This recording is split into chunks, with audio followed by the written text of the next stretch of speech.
The smoke still rose from Jerusalem.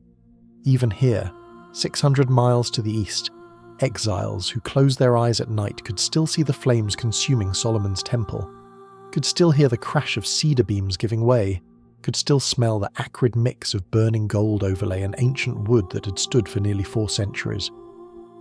The year was 586 BCE, and the unthinkable had happened.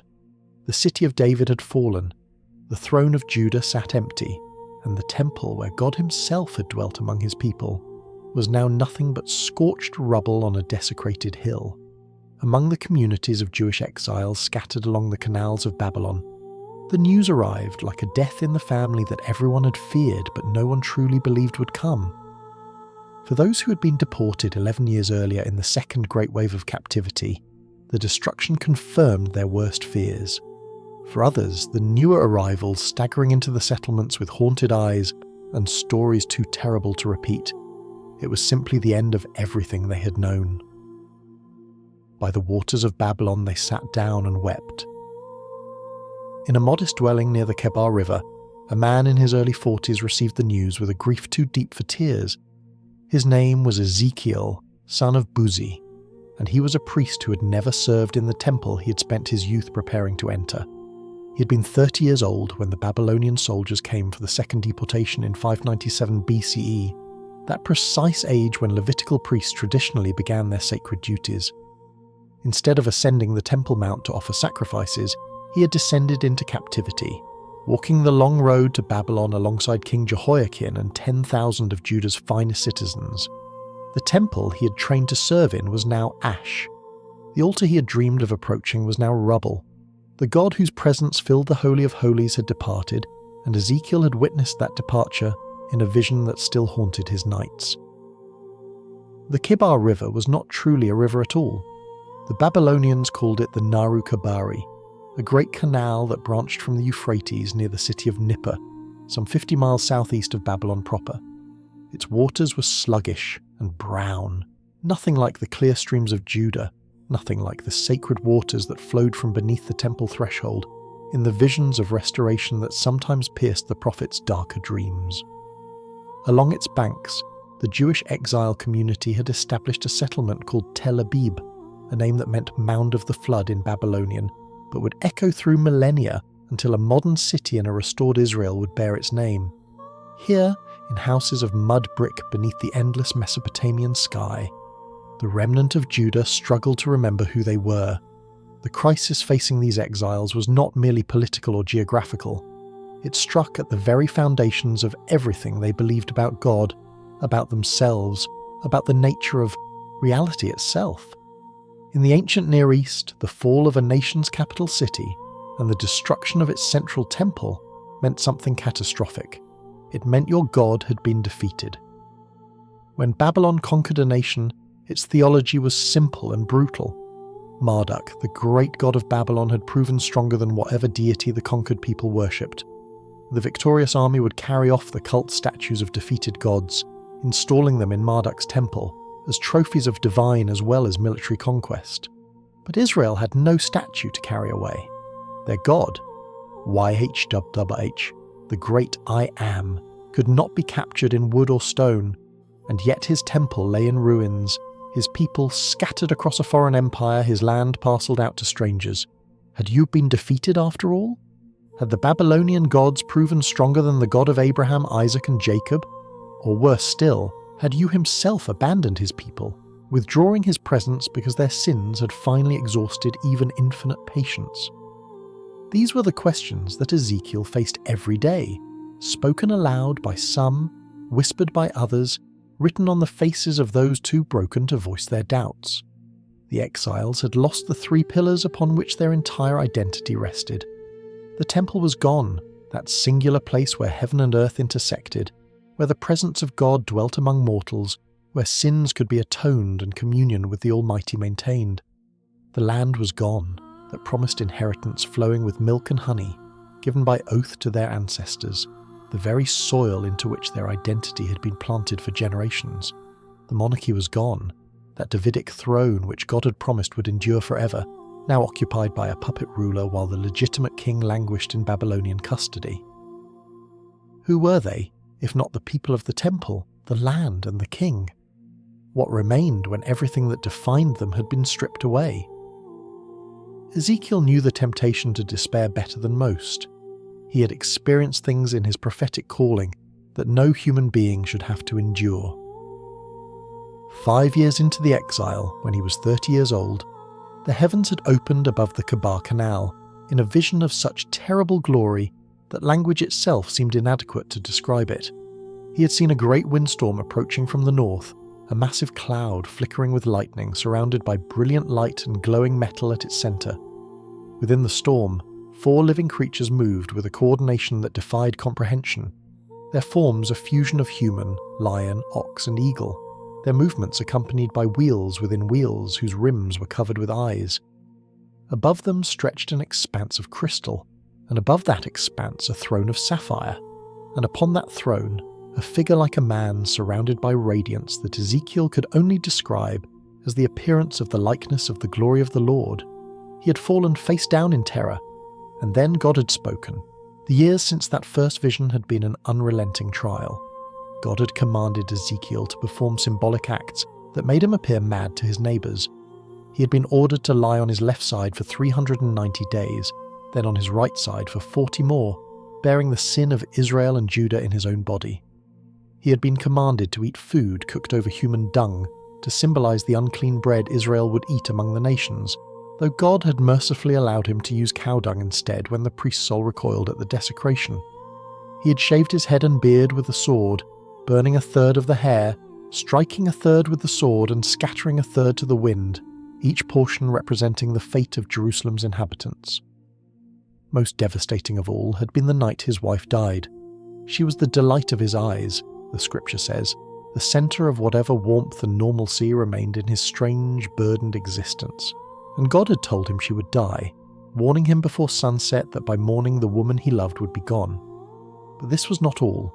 God commanded him not to mourn. No weeping, no funeral rites, no covering of his face or eating the bread of mourners. When the people asked why he did not grieve, he was to tell them that his silent sorrow was a sign of how they would respond when they received news of Jerusalem's destruction. They too would be beyond tears, beyond the rituals of grief. The horror would be too complete for mourning. And so Ezekiel had sat in silence the morning after, his eyes dry, his heart shattered, his entire existence transformed into a prophetic symbol. Every meal he ate, every word he spoke, every sleepless night, every public humiliation had become a message from God to a people who did not want to hear. The prophet's burden was made heavier by the voices that contradicted his message. False prophets had arisen both in Babylon and in Jerusalem, speaking smooth words of imminent deliverance. The exile will be short, they promised. 2 years, perhaps 5, and we will return. The temple still stands. The city still holds. God would never allow his dwelling place to fall. Ezekiel had watched as the exiles gathered to hear these pleasant lies, had seen hope kindle in their eyes at promises that would prove to be ash. He had been commanded to speak against these prophets, to call them whitewashers of crumbling walls, builders of false hope that would collapse when the storm came, and now the storm had come. Jerusalem had fallen exactly as Ezekiel had foretold. The temple was destroyed precisely as his visions had shown. But being proven right brought no satisfaction. These were his people, his city, his temple. Every vindicated prophecy was a fresh wound.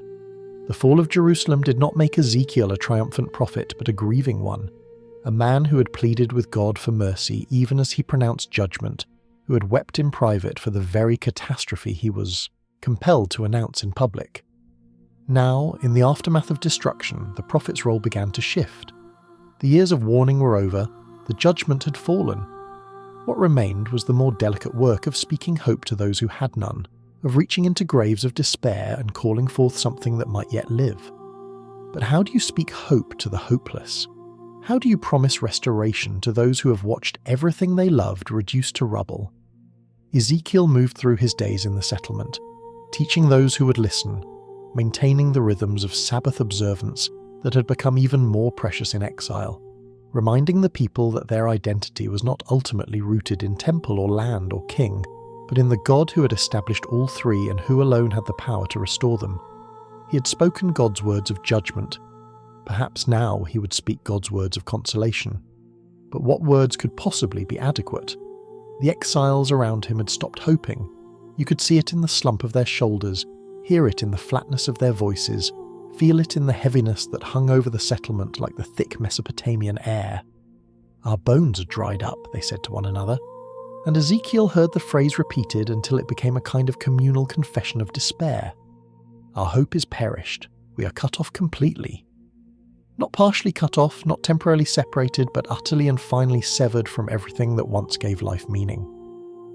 The priest who never served in the temple, the prophet who spoke words no one wanted to hear, the widower who was forbidden to mourn sat in his dwelling as the Babylonian sun set over the flat horizon.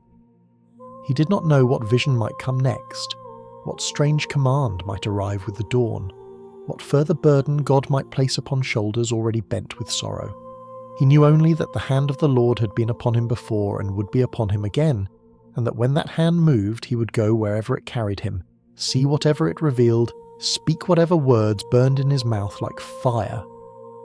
Outside, the stars emerged over the Kabar Canal, the same stars that shone over the ruins of Jerusalem, the same stars that Abraham had counted when God promised descendants as numerous as the lights in the sky. The descendants were now scattered and broken, wandering among nations that did not know their God. But the stars still shone, and somewhere in the darkness, the God who had scattered was preparing to gather. The God who had judged was preparing to restore.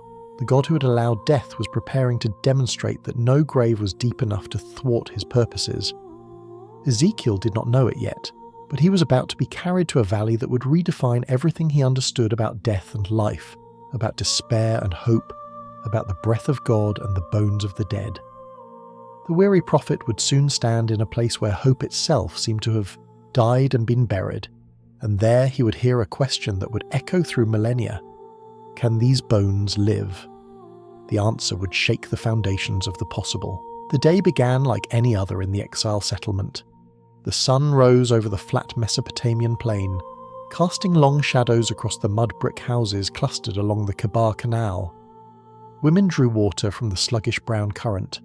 Children played in the dusty streets, their laughter carrying a note of innocence that seemed almost defiant in a place shaped by loss. Men gathered in small groups to discuss the news filtering in from other settlements, to debate the meaning of recent events, to wonder aloud what future remained for a people without a homeland. Somewhere in the distance, the sounds of Babylonian commerce drifted across the fields, a reminder that the world continued turning even when your own world had ended. Ezekiel moved through the morning hours attending to the ordinary tasks that filled a prophet's days between visions.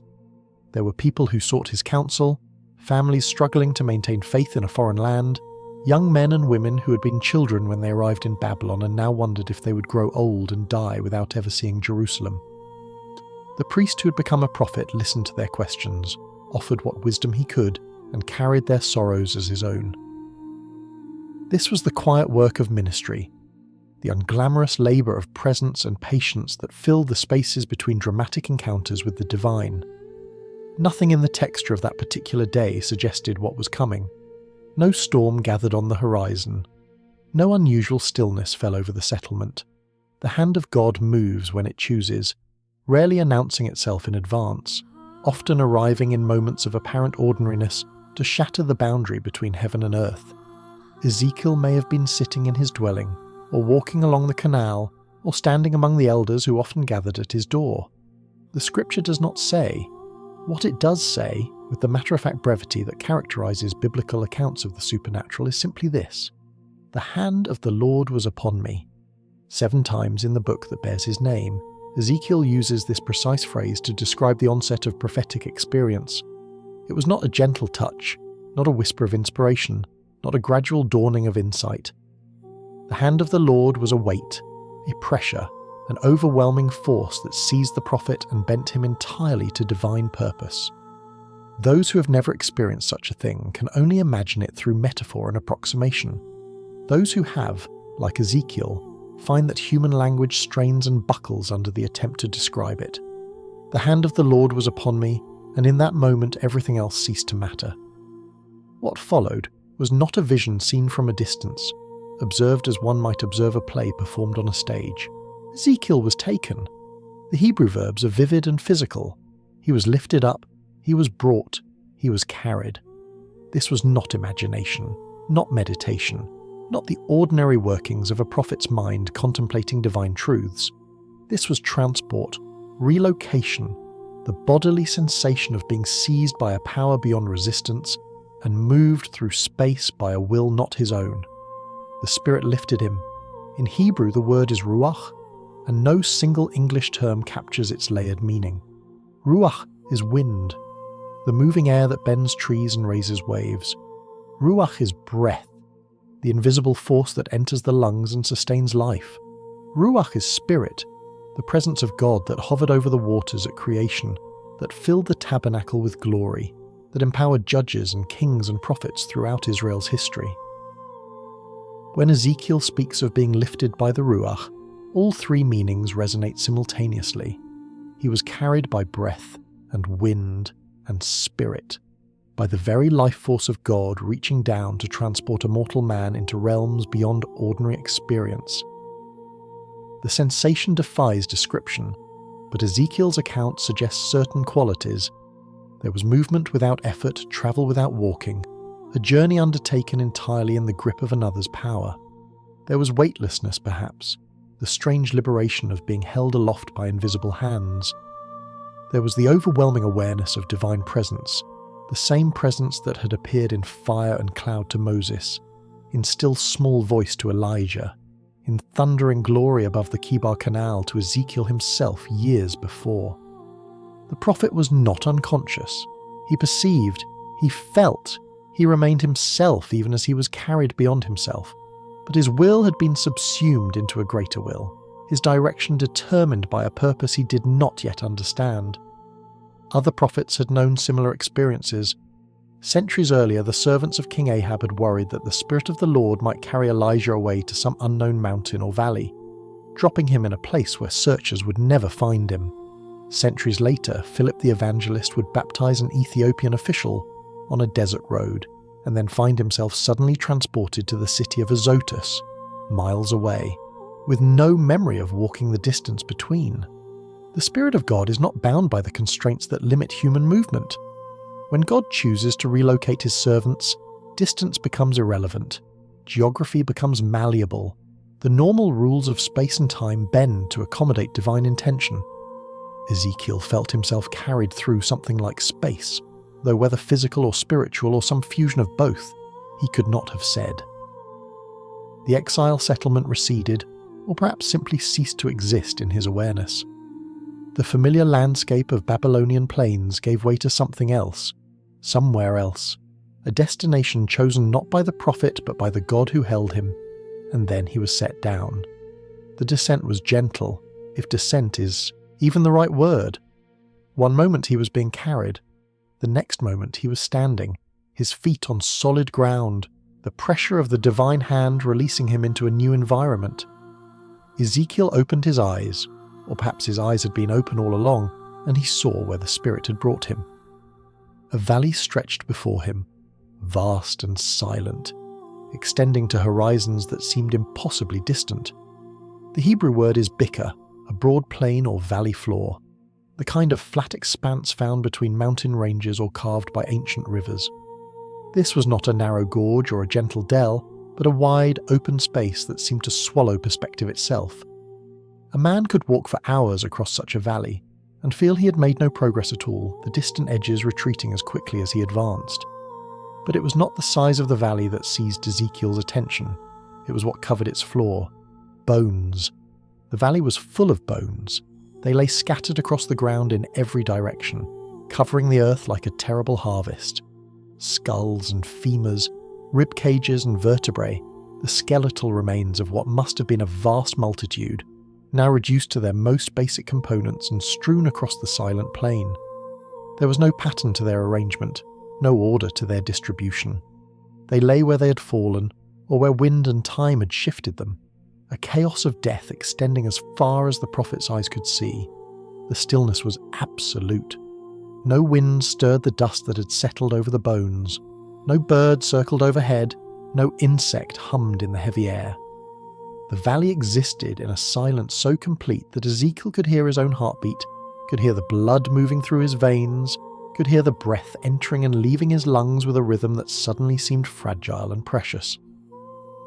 He was alive in a place where life had long since departed, breathing in a valley where breath had ceased, his heart beating in a landscape that knew nothing of heartbeats anymore. Where was this place? The vision does not name it, and scholars have debated its identity for millennia. Some have suggested that Ezekiel was seeing an actual battlefield, perhaps one of the killing fields, where Babylonian armies had slaughtered Judean soldiers in the campaigns that led to Jerusalem's fall. The ancient world knew such places, valleys where armies clashed and thousands fell, their bodies left to rot under open skies because there were none left to bury them. The plains of Mesopotamia had witnessed countless such massacres across the centuries, bones piling upon bones as empire succeeded empire in the endless cycle of conquest. Others have seen in this valley an echo of Gehenna, the valley of Hinnom that curved around Jerusalem's southern walls, a place associated in Jewish thought with death and judgment. It was there that ancient kings of Judah had burned their children as sacrifices to Molech, crimes that had helped bring divine judgment upon the nation. It was there that the bodies of executed criminals were cast, there that fires burned perpetually to consume refuse and remains. By the time of Jesus, Gehenna had become a synonym for hell itself, the place of final destruction.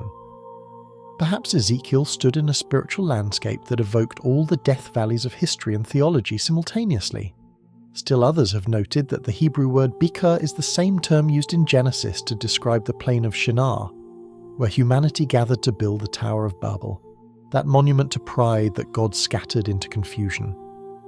If the Valley of Bones carries this resonance, then Ezekiel stands in a place that speaks not only of death, but of human ambition brought to nothing, of projects and peoples that reached for heaven and found only dust.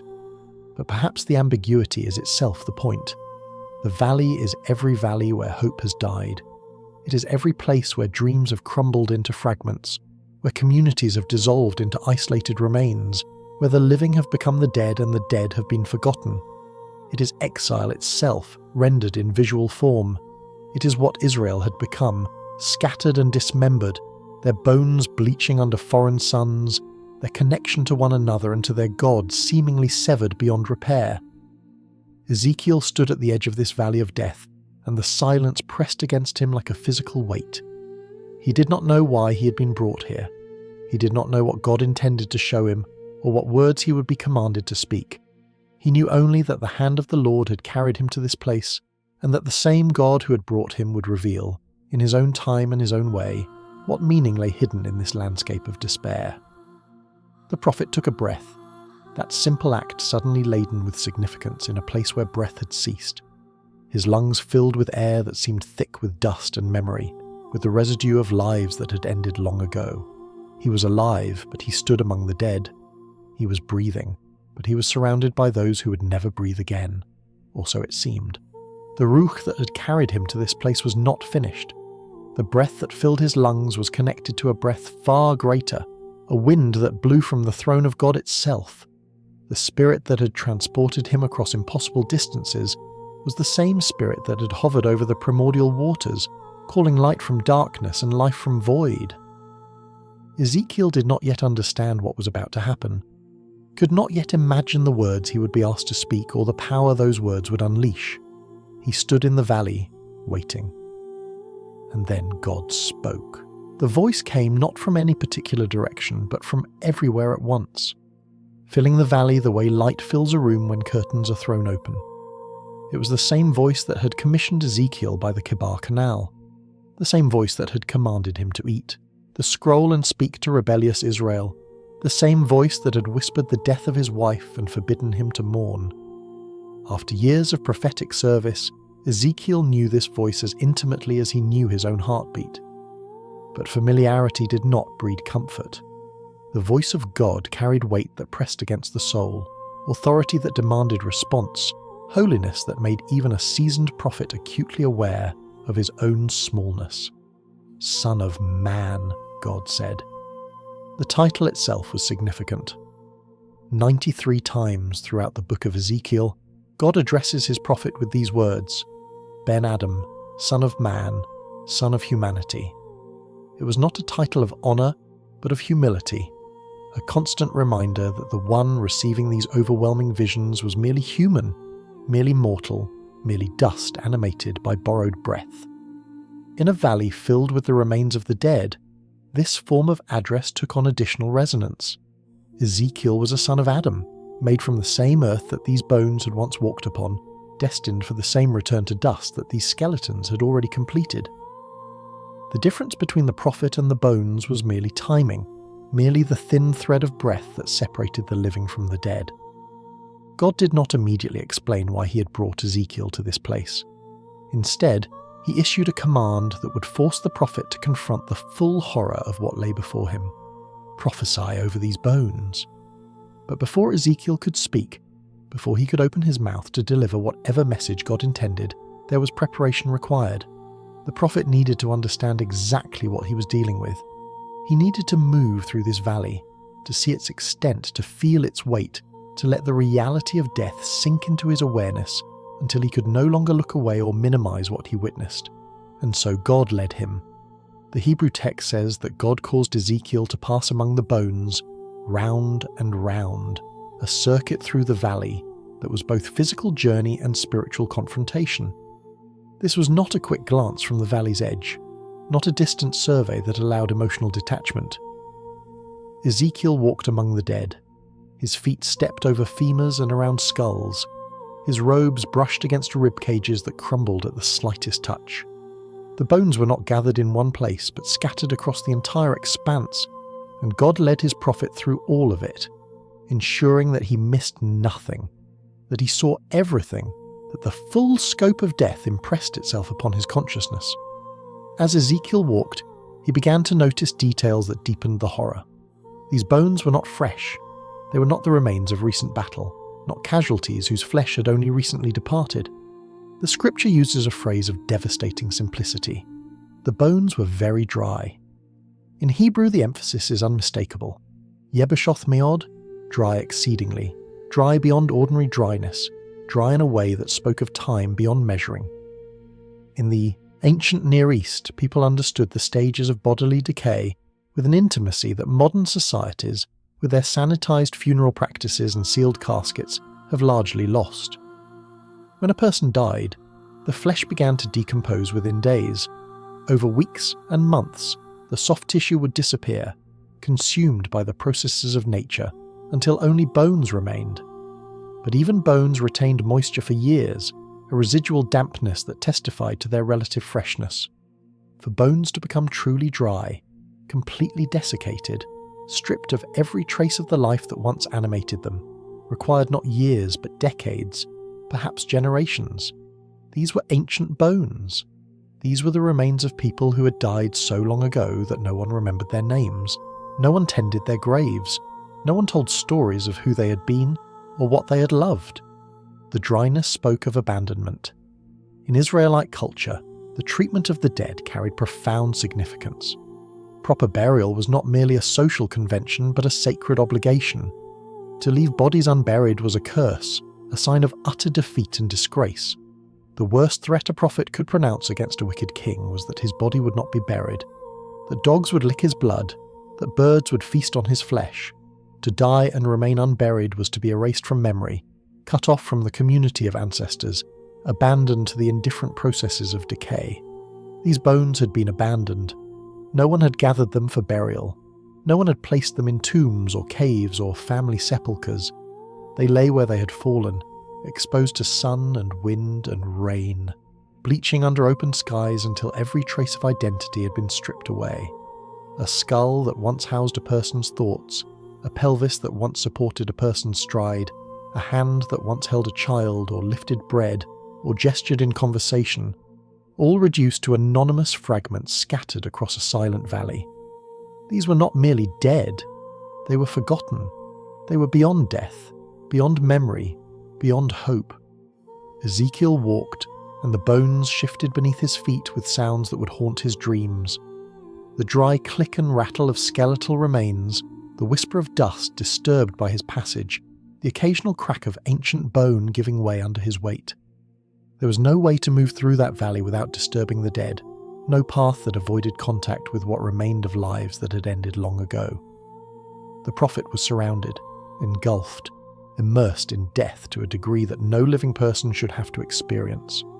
And still God led him on, round and round, through the valley and back again, until Ezekiel had seen enough to understand the full magnitude of what lay before him. This was not a handful of corpses, not a small tragedy that might be mourned and processed and eventually accepted.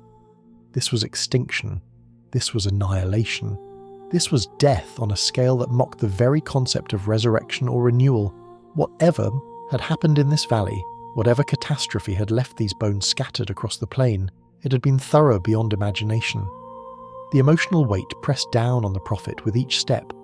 Ezekiel was a priest, trained in the laws of ritual purity that governed contact with the dead. Under normal circumstances, proximity to human remains would have rendered him unclean, requiring elaborate rituals of purification before he could again approach the sacred.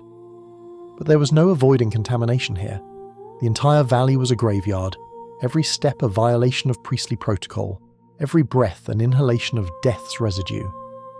If God had brought him to this place, then God had a purpose that transcended the normal categories of clean and unclean.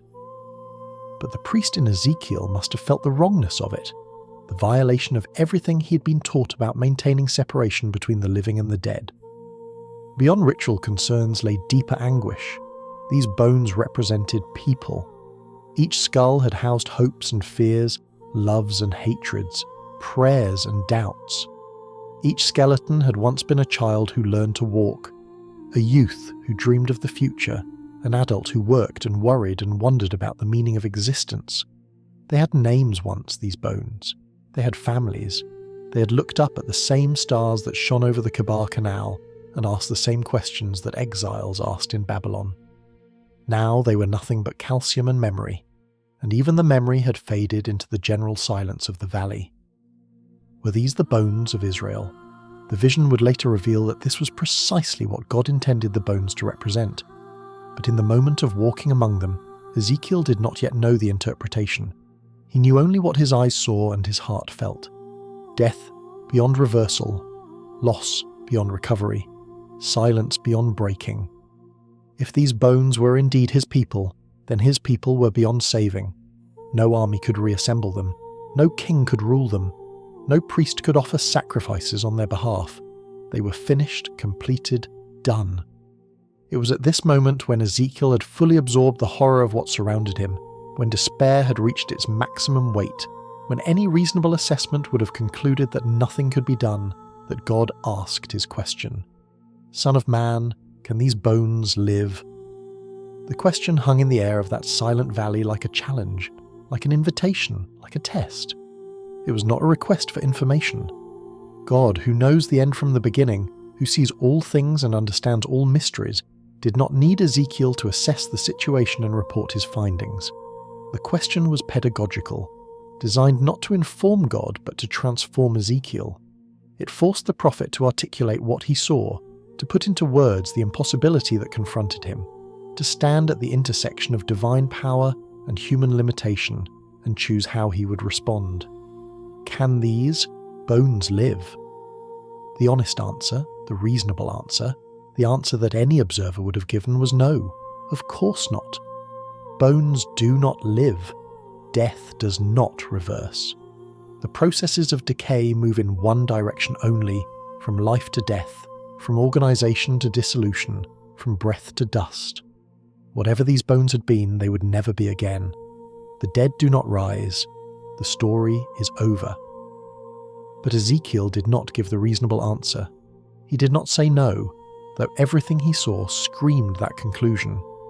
Neither did he say yes, presuming upon divine power, claiming to know what God would do before God revealed it. Instead, the prophet found words that navigated between despair and presumption, words that acknowledged human limitation while leaving room for divine possibility. Sovereign Lord, Ezekiel replied, you alone know. In Hebrew, the response is even more striking. Adonai HWH Ata Yadata. Lord God, you you know. The emphasis falls on the you, the second-person pronoun that shifts all weight from human assessment to divine knowledge. Ezekiel was not dodging the question or offering a diplomatic non-answer. He was making a profound theological statement. The possibility of life emerging from death is not a matter for human calculation. It lies entirely within the knowledge and power and purpose of God. If these bones can live, it will be because God makes them live, not because any natural process or human effort brings them back. The question of resurrection is God's question to answer, not man's. This response revealed something essential about Ezekiel's character, something forged through years of prophetic suffering. He had learned not to trust his own perceptions, not to rely on his own understanding, not to assume that what seemed impossible to human eyes was impossible to divine power. He had seen too much, experienced too much, been broken and remade too many times to pretend he understood the limits of what God could do.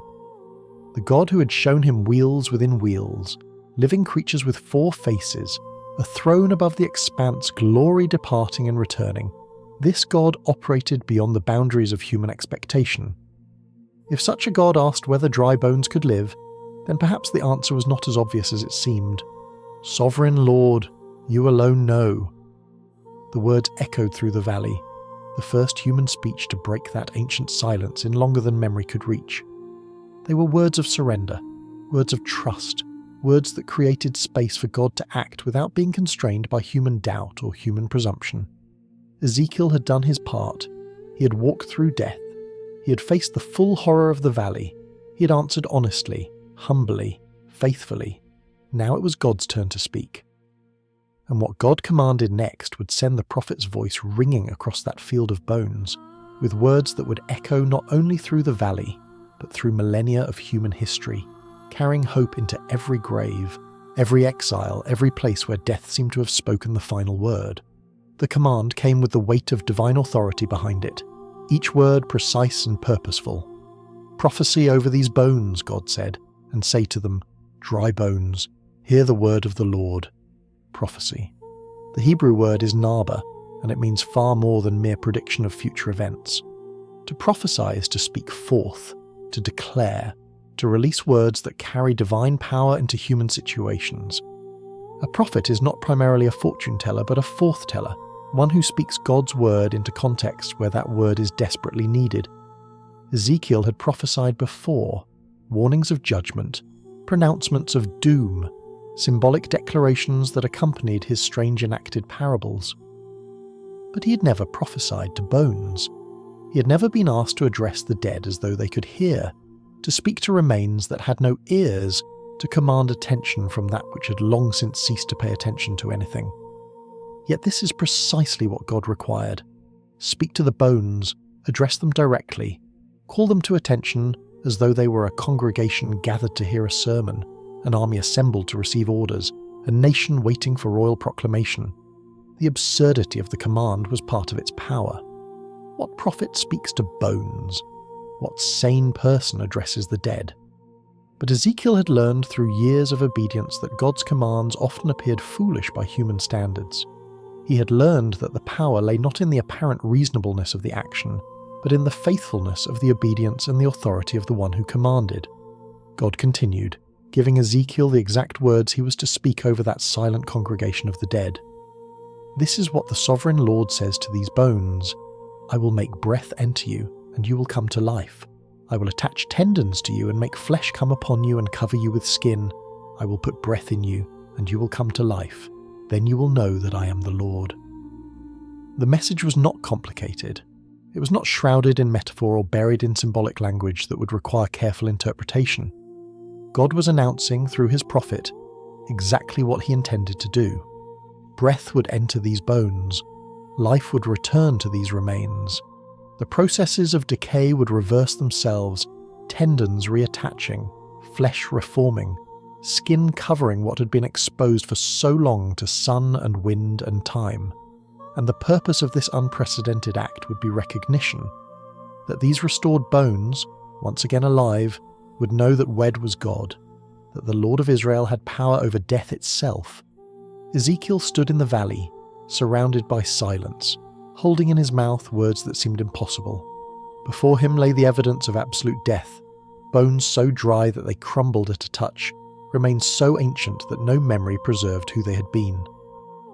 Behind him, metaphorically speaking, stood the God who had created heaven and earth, who had formed Adam from dust and breathed life into his nostrils, who had parted seas and stopped the sun, and done 10,000 things that defied natural explanation. The prophet was caught between what his eyes told him and what his faith confessed, between the visible reality of death and the invisible reality of divine power. He opened his mouth. He prophesied, "Dry bones, hear the word of the Lord." The words left his lips and entered the silence of the valley, and for a moment nothing happened. The bones lay still. The dust remained undisturbed.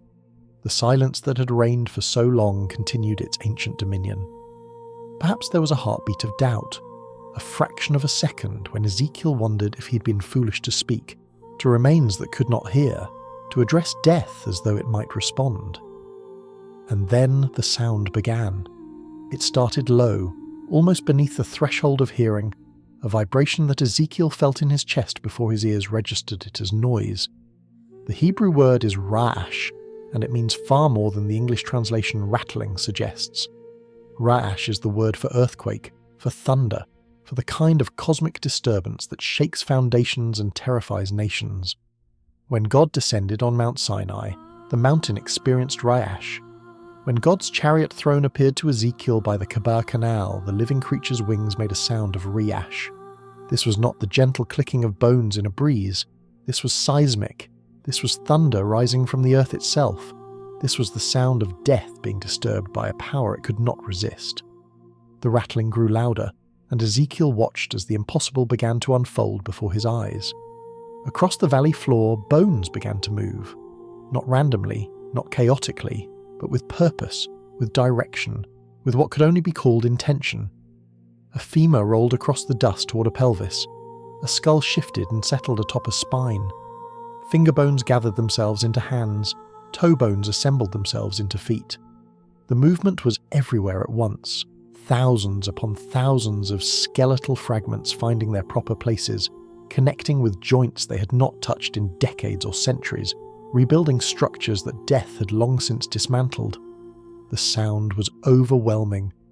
The Ra'ash filled the valley, echoing off distant hills, reverberating through the heavy air until Ezekiel felt he was standing inside a thunderclap that would not end.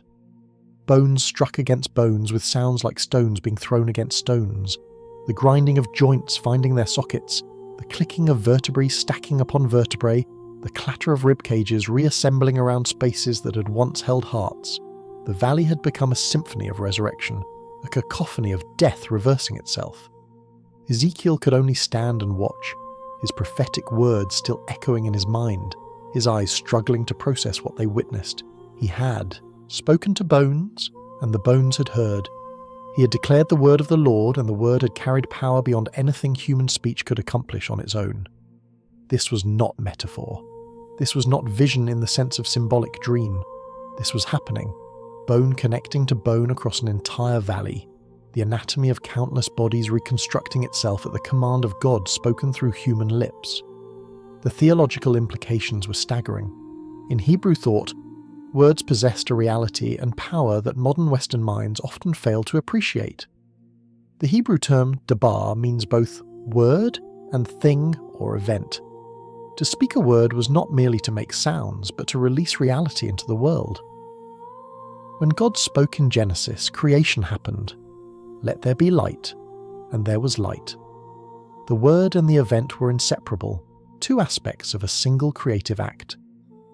Now Ezekiel was experiencing this truth in its most dramatic form. His words carrying divine authority had become events. His speech had become power.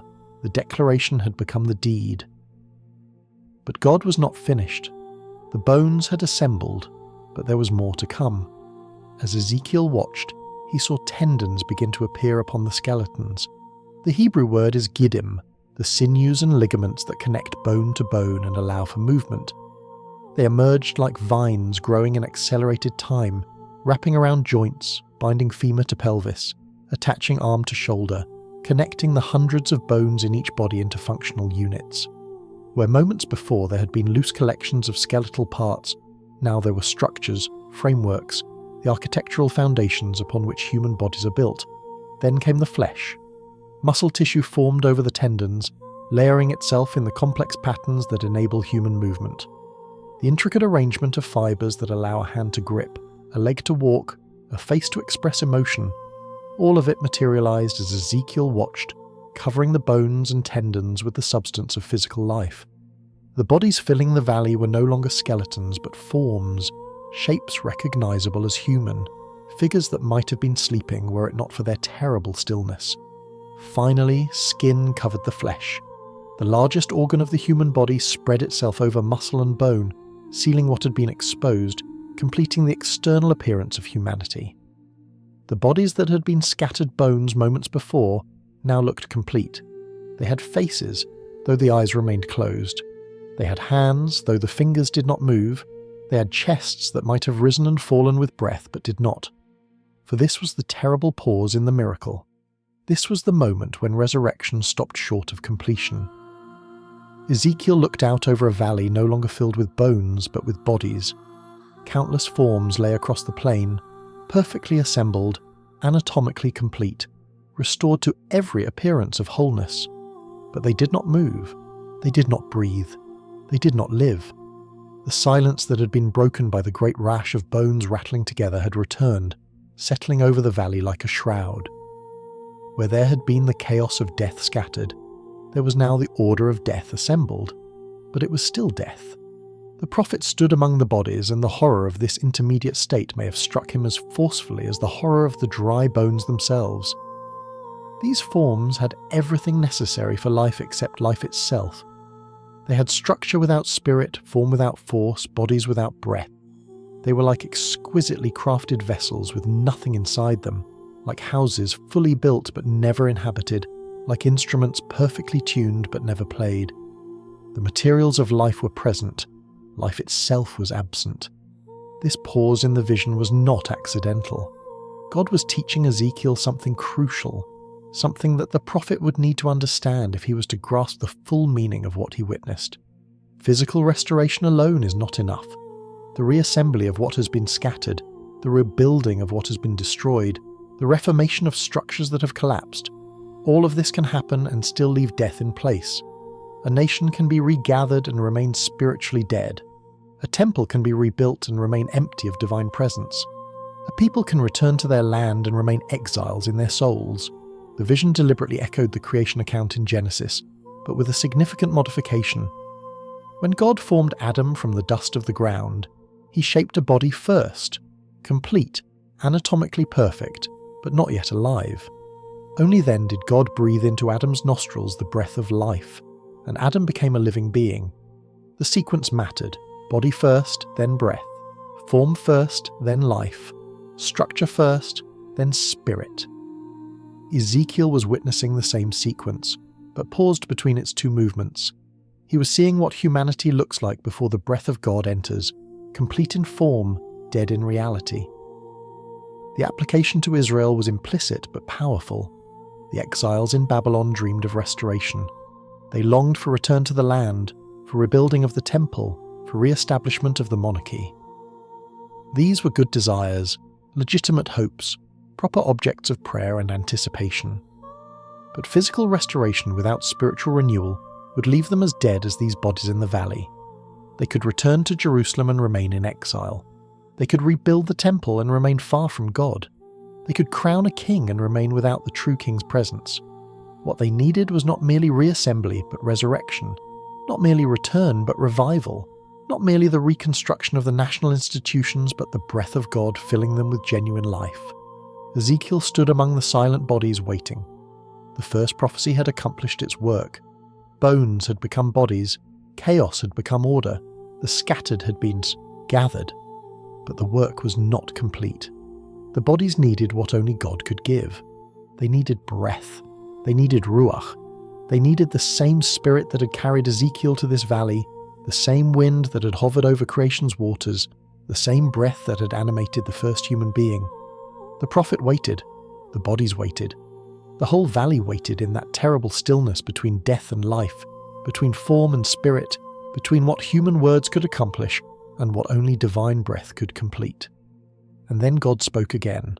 "Prophesy to the breath," God commanded. "Prophesy, Son of Man, and say to it, this is what the Sovereign Lord says. Come, breath, from the four winds, and breathe into these slain, that they may live." The instruction was different this time. In the first prophecy, Ezekiel had spoken to the bones, addressing death directly, commanding the scattered remains to hear the word of the Lord.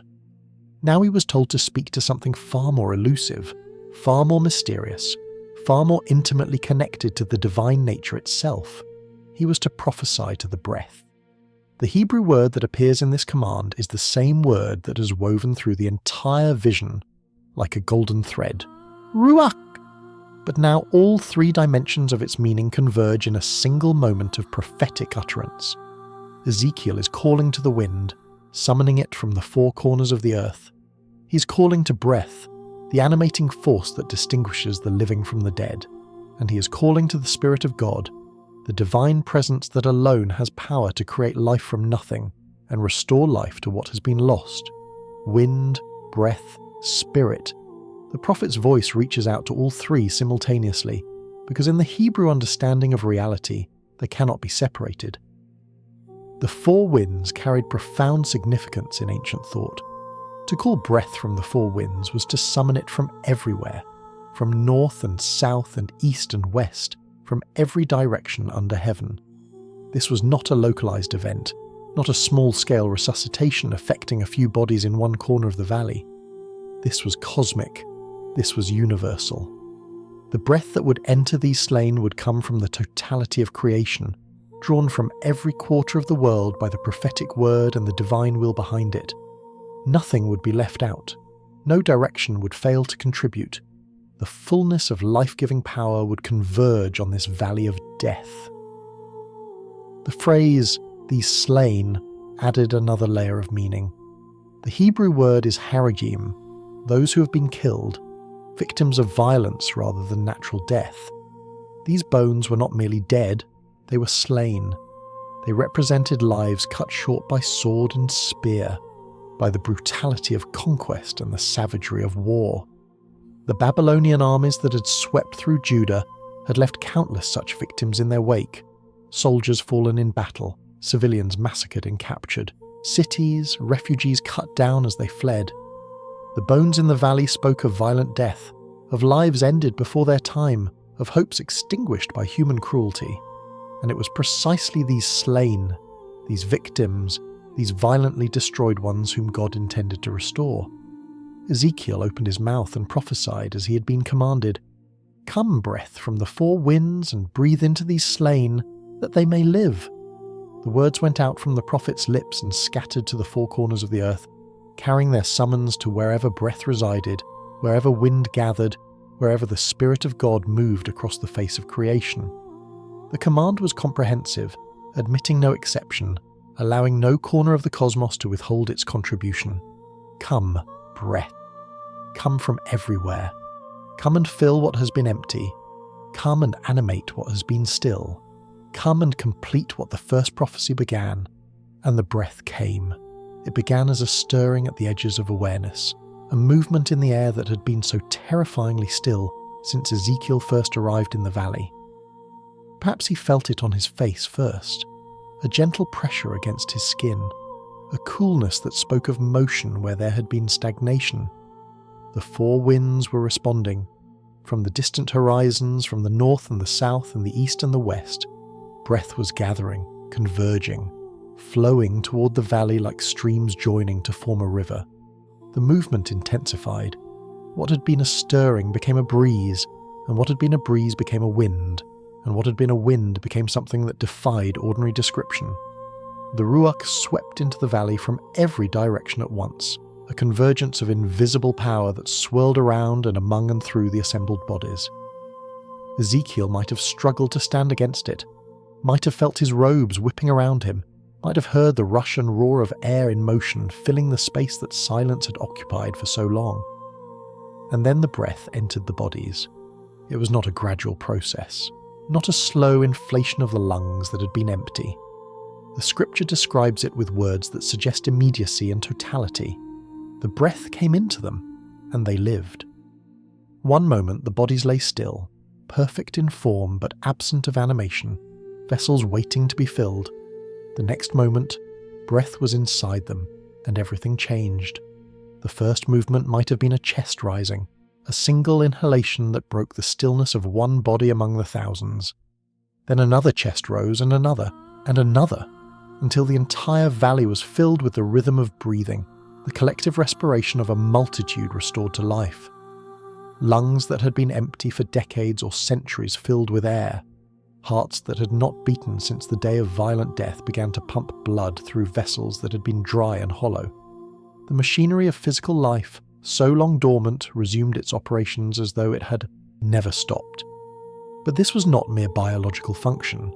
This was not the mechanical restoration of organic processes. The breath that entered these bodies was ruach, and ruach carried dimensions of meaning that transcended the physical. These restored people were not simply breathing, they were filled with the breath of God. They were not merely alive, they were alive with the life that only the Creator can give. The same breath that had entered Adam's nostrils in the garden, transforming shaped dust into a living being, now entered these bodies in the valley, transforming reassembled bones into living souls. The bodies began to move. Eyes that had been closed opened, hands that had been still flexed their fingers, legs that had been motionless bent at the knee, preparing to bear weight. Across the entire valley, in numbers too vast to count, the slain were rising.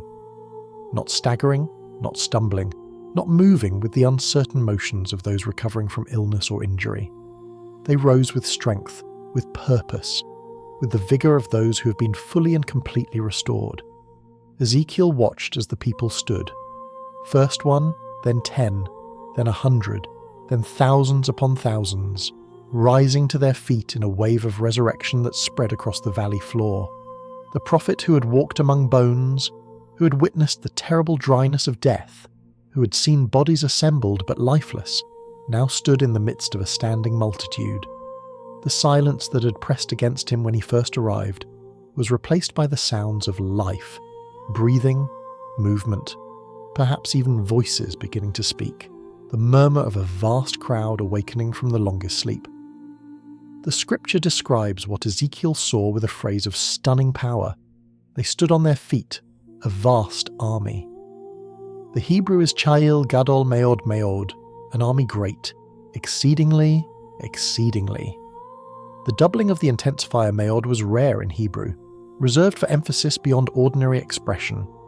This was not merely a large group of restored individuals, this was an exceedingly, exceedingly great army, a military force of staggering proportions, a host that stretched across the valley as far as the eye could see. The bones that had been scattered in death were now soldiers standing in life, ready for whatever purpose God had restored them to fulfill. The military language was deliberate and significant. God had not raised these slain merely to resume civilian existence, merely to return to homes and farms and ordinary occupations. He had raised them as an army, organised for battle, prepared for action, restored not just to life, but to strength and purpose and mission. The people of Israel, scattered and destroyed by Babylonian military power, would be reassembled by divine power into a force that could stand against any enemy. The nation that had been defeated would become an army that could not be defeated, because its life came not from human resources, but from the breath of God Himself. Ezekiel stood among them, this army of the resurrected, and the awe he felt must have been beyond anything human language could capture. He had witnessed the impossible. He had seen death utterly and completely reversed. He had spoken words to bones and watched them reassemble. He had spoken words to the wind and watched breath enter bodies. He had stood at the intersection of divine command and created response, and witnessed the absolute power of God over the most final of human realities. Nothing in his previous prophetic experience had prepared him for this. He had seen visions of glory, the wheeled throne and the living creatures, and the radiance like fire. He had performed symbolic acts that portrayed judgment and destruction. He had spoken words of doom that were fulfilled with terrible precision. But this was different. This was not judgment, but restoration. This was not destruction, but creation. This was not death announced, but death defeated. The prophet who had spent years proclaiming what God would tear down now witnessed what God could rebuild. The voice that had pronounced curses now saw the power of blessing beyond imagination. The theological implications unfolded in Ezekiel's mind as he surveyed the standing army. If God could do this, if dry bones could live, if scattered remains could become a mighty host, if death itself could be reversed by prophetic word and divine breath, then nothing was beyond divine power. No situation was too hopeless, no destruction was too complete, no exile was too distant, no grave was too deep. The God who had seemed absent during Jerusalem's fall, who had seemed defeated when his temple burned, who had seemed to abandon his people to the power of Babylon, was in fact utterly sovereign over life and death themselves. Marduk had not defeated war. The Babylonian gods were nothing, emptiness, breath in the wrong sense of the word. Only Hru could give breath in the true sense. Only Hru would command the winds. Only Hru could raise the dead. But Ezekiel, standing among the living where moments before there had been only death, did not yet fully understand what this vision meant. He had witnessed the resurrection, but he had not yet received the interpretation. He knew that something of cosmic significance had occurred, but the specific application to his people, to the exiles languishing by Babylonian waters, remained to be revealed. The vision was not merely spectacle, it was message. The miracle was not merely display of power, it was communication of promise. The army stood in silence, waiting. Perhaps they looked at Ezekiel, this lone prophet in their midst, who had spoken them into existence with words borrowed from God. Perhaps they looked at each other, recognizing faces they had known in life, now restored from the anonymity of death. Perhaps they simply stood, breathing, feeling the miracle of air in their lungs and blood in their veins and life in their limbs, savouring the sheer wonder of existence after the void of non-existence. The wind that had brought the breath from 4 directions now settled into stillness. The great convergence had accomplished its purpose. The Ruach had filled every body in the valley, leaving none empty, restoring all who had been slain. The work of resurrection was complete, but the work of interpretation was about to begin. God had shown Ezekiel what divine power could accomplish. Now he would explain what divine purpose intended. The vision of bones becoming an army would become a message for a people who had forgotten how to hope. The impossible resurrection in the valley would become the foundation for possible restoration in history. The breath that had entered the slain would become the promise of spirit entering a nation that considered itself as good as dead. Ezekiel waited, surrounded by the living, for God to speak the meaning of what he had witnessed. And when that meaning came, it would carry hope not only to the exiles of Babylon, but to every generation that would ever read these words and wonder if their own dry bones could live again. The voice of God returned, but the tone had shifted. Where before there had been commands, prophecy to the bones, prophecy to the breath, now there was explanation. The vision had been given, now came the interpretation. The spectacle had unfolded, now came the meaning. Ezekiel had witnessed the impossible with his eyes. Now he would understand it with his mind and carry it in his heart back to a people who desperately needed to hear it. "Son of man," God said, "these bones are the whole house of Israel."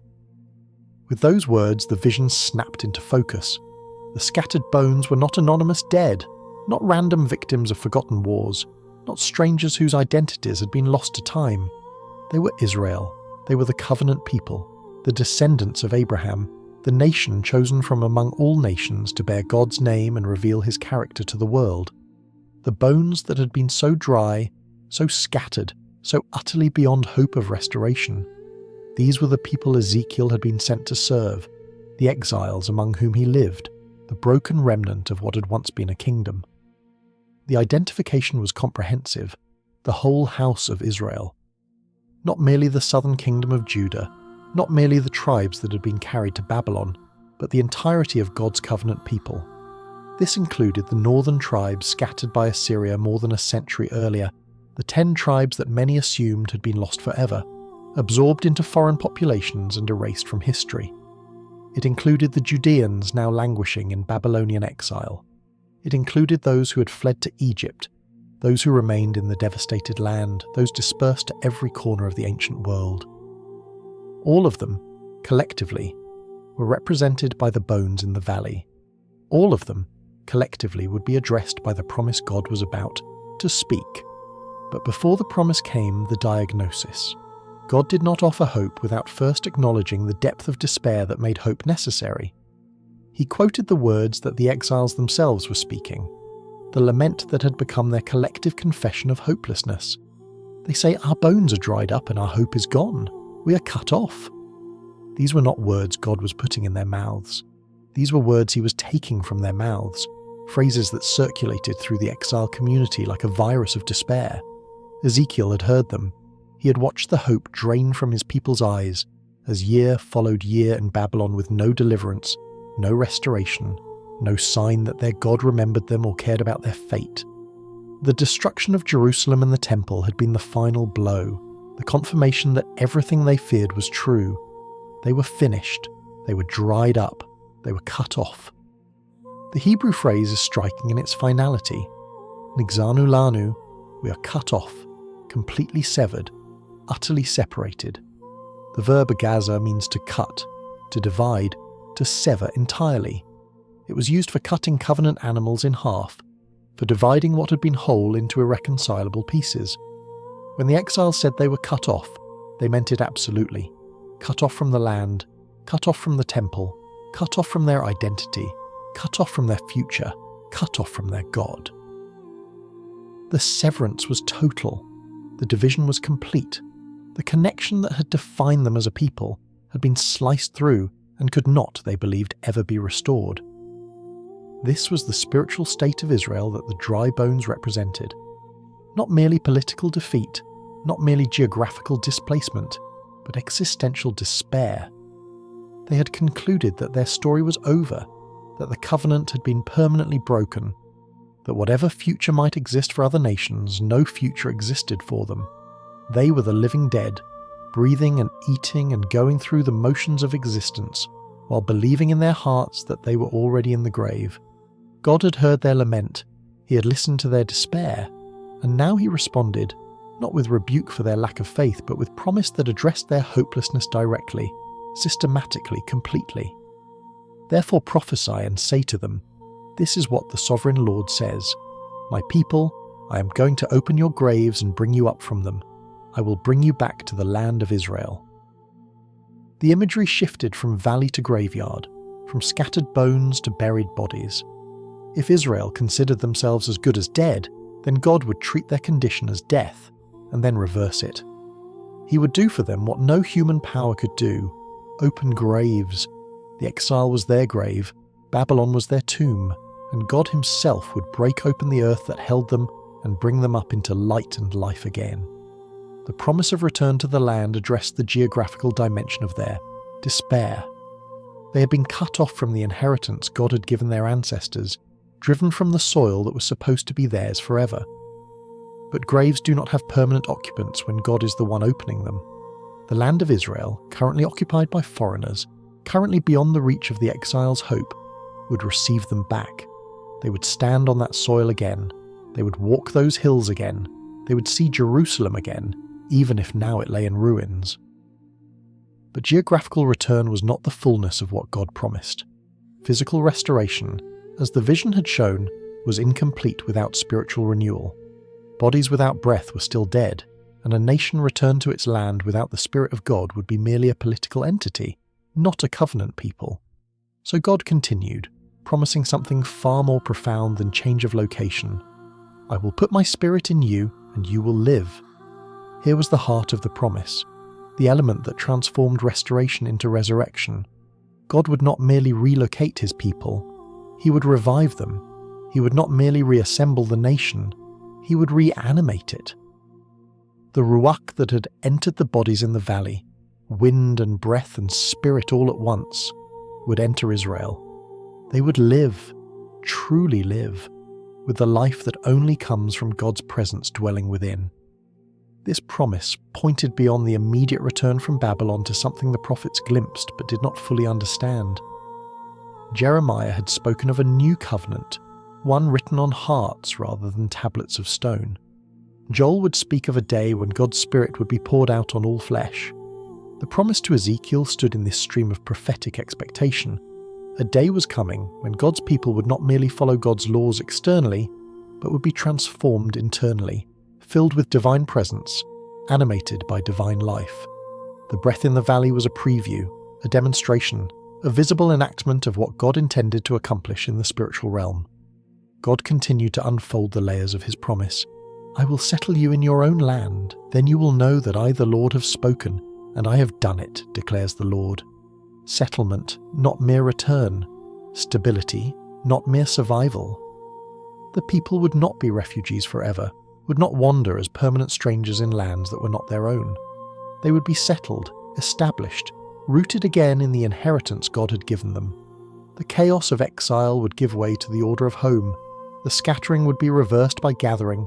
The displacement would end in placement secure and permanent. And the purpose of it all, the telos toward which every element of the promise pointed, was knowledge of God.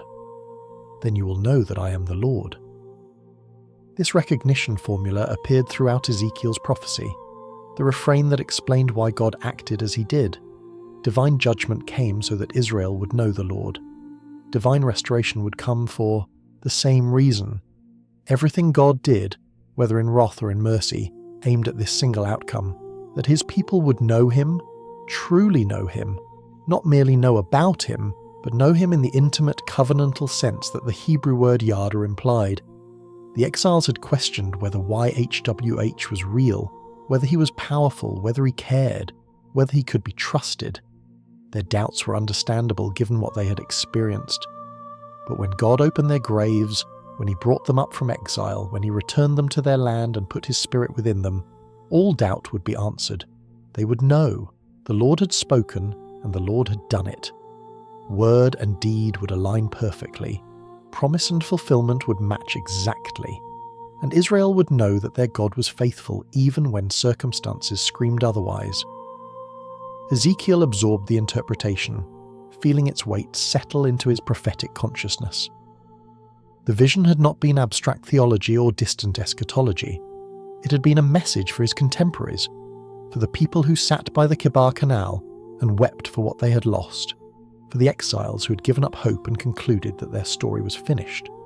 God was speaking directly to their despair, addressing their specific laments, promising restoration that answered each dimension of their hopelessness. You say your bones are dried up. I will reassemble them and clothe them with flesh. You say your hope is gone. I will breathe new life into you and raise you up. You say you're cut off. I will bring you back to your land and settle you there. The comprehensiveness of the promise matched the comprehensiveness of the despair. No element of Israel's hopelessness went unaddressed. No dimension of their death remained untouched by God's offer of life. The vision of dry bones was terrifying precisely because it captured so accurately how the exiles felt about themselves. And the vision of resurrection was transformative precisely because it announced that how they felt was not how things would remain. But there was a deeper layer still, one that Ezekiel may have sensed without fully grasping, one that would unfold across centuries of interpretation and reinterpretation. The dry bones vision was about Israel in exile, certainly. It was about return from Babylon, undoubtedly. But contained within its imagery was a truth that transcended any single historical moment. God has power over death. Not metaphorical death, not symbolic death, but death itself. The vision showed bodies that were truly dead, truly decomposed, truly beyond any natural hope of restoration. And God raised them. He put breath in them. He made them live. Whatever the original application to Israel's national restoration, the vision demonstrated something about divine power that could not be limited to one context. If God could do this for the bones in the valley, what could he not do? If death itself yielded to prophetic word and divine breath, what grave could hold its occupants when God decided to open it? Later Jewish interpreters would see in Ezekiel 37 a foundation for belief in bodily resurrection. The Pharisees, in their debates with the Sadducees, would point to passages like this one as evidence that the dead would rise. The rabbis would discuss whether this vision described something that actually happened or something that would happen at the end of days. Christian interpreters would see foreshadowing of Christ's resurrection and the resurrection of all who belong to him. The breath of God entering dead bodies would echo forward to the rush of wind at Pentecost, when the Spirit filled the disciples and birthed the church. All of this lay in the future, beyond what Ezekiel could see or understand. But the prophet standing among the resurrected army in the valley knew enough. He knew that his people were not beyond hope. He knew that their graves would open. He knew that God's Spirit would enter them. He knew that the scattered bones of Israel would stand again, a vast army, ready to fulfill whatever purpose God had for them. The vision was complete. The interpretation had been given. Now came the task that would occupy Ezekiel for the rest of his prophetic ministry, carrying this message of impossible hope back to a people who had forgotten how to hope, speaking life to those who considered themselves dead, announcing resurrection to those who believed they would never rise. The prophet would return to the exiles with words that sounded like madness, but were truer than anything the world called reasonable. Dry bones could live, graves would open, the Spirit would come, Israel would rise, and nothing would ever be the same. The Spirit that had carried Ezekiel to the valley now carried him back. The transition was gentler this time, or perhaps the prophet was simply too full of what he had witnessed to notice the mechanics of divine transport.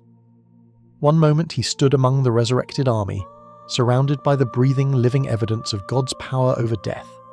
The next moment he was back by the Kabar Canal, back among the mud brick houses and the sluggish brown waters, back in the world of exile where his people waited in their despair.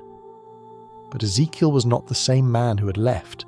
He carried within him a vision that would burn until he spoke it, a message that would not let him rest until it reached the ears for which it was intended. The prophet who had walked through a valley of death now walked through a settlement of the living dead, and he knew something they did not yet know. Their graves were about to open. We do not have a record of the exact moment when Ezekiel first shared the vision with the exiles. The scripture moves directly from divine interpretation to the next prophetic sign, the joining of two sticks to represent the reunification of Israel and Judah. But we can imagine the scene. The elders gathered at his door, as they often did, seeking a word from the Lord. The community assembled, hungry for any fragment of hope that might sustain them through another day of exile. And Ezekiel, the priest who never served in the temple, the prophet who had been commanded to perform signs that made him appear mad, the widower who was forbidden to weep for his beloved wife, this broken vessel of divine purpose opened his mouth and spoke of bones.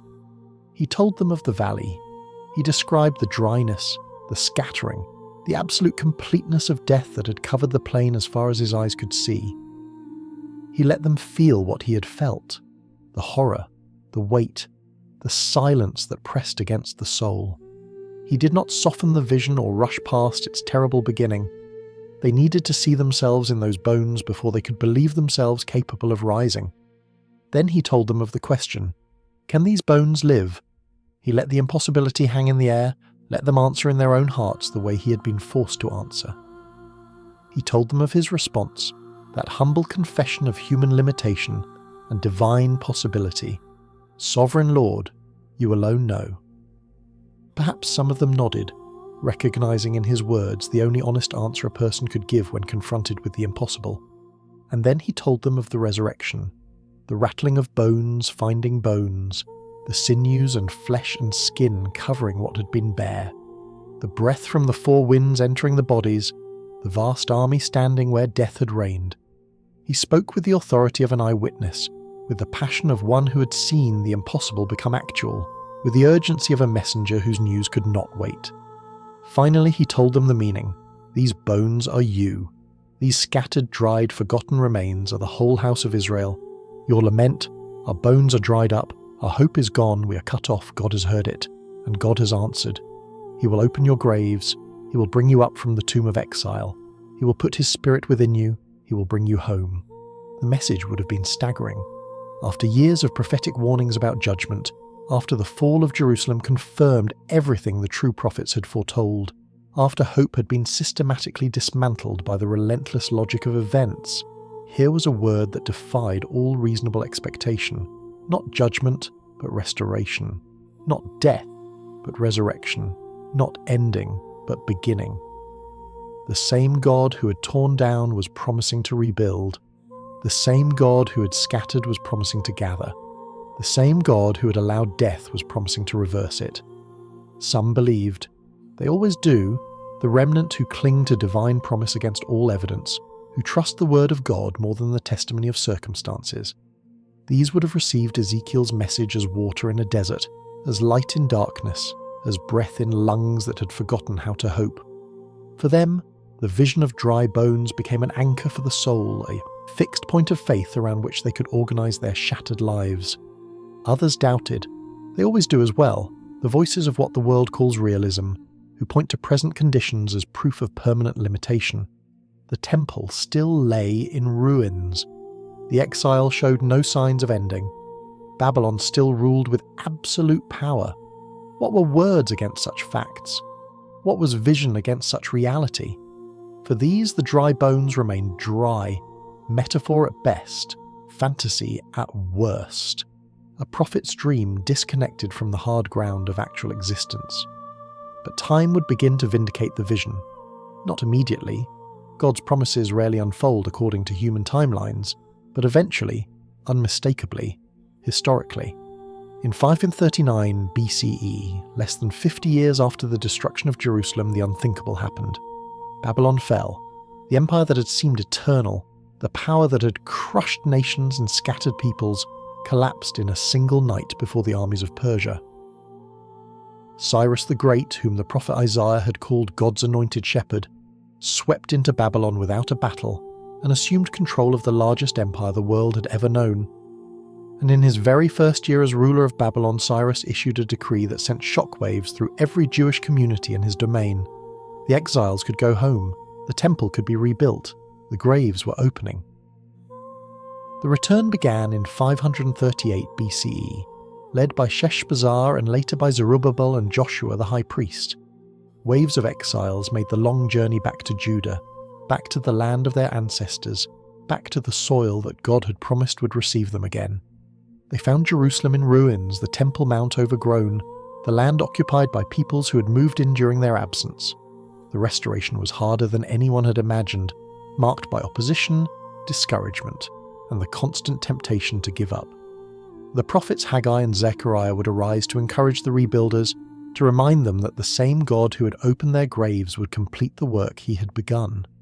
The second temple rose on the foundations of the first.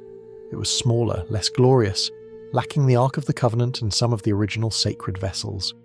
Old men who remembered Solomon's temple wept when they saw it, disappointed by the comparison. But it was a temple nonetheless, a place where sacrifices could be offered, where God's presence could dwell among his people, where the covenant could be renewed and maintained. The breath was returning to the bones, the body of Israel was reassembling, life was emerging from what had been grave. Yet even as the initial return took place, thoughtful observers recognized that the vision had not been completely fulfilled. The restoration was partial. Many Jews remained in Babylon and throughout the Persian Empire, preferring the comfort of established lives to the hardship of pioneering in a ruined homeland. The northern tribes did not return. Their fate remained a mystery, their identity seemingly lost forever. The spirit that God had promised to put within his people, that deepest dimension of the restoration, seemed still to await a fuller realization. The bones had begun to reassemble, but the breath had not yet fully come. This incompleteness created expectation. If the return from Babylon was the beginning of fulfillment but not its completion, then something more must be coming. The prophetic vision cast its shadow forward across the centuries, pointing toward a restoration beyond anything the post-exilic community experienced. Each generation of faithful readers found in Ezekiel's dry bones a promise that transcended their immediate circumstances, a hope that refused to be contained by any single historical moment. The pattern of death and resurrection that Ezekiel witnessed in the valley became a lens through which Israel interpreted its ongoing experience. When Greek armies under Antiochus Epiphanes desecrated the temple and tried to destroy Jewish identity, the faithful remembered the dry bones and believed that God would raise them again. The Maccabean revolt and the rededication of the temple were read as another instance of breath entering what had been slain. When Roman legions destroyed the Second Temple in 70 CE and scattered the Jewish people across the earth for 2,000 years, the vision of Ezekiel sustained hope through the darkest centuries of exile. If God could resurrect a valley full of bones, he could restore his people no matter how complete their dispersion. The theological significance of the vision extended beyond national restoration to embrace individual hope as well.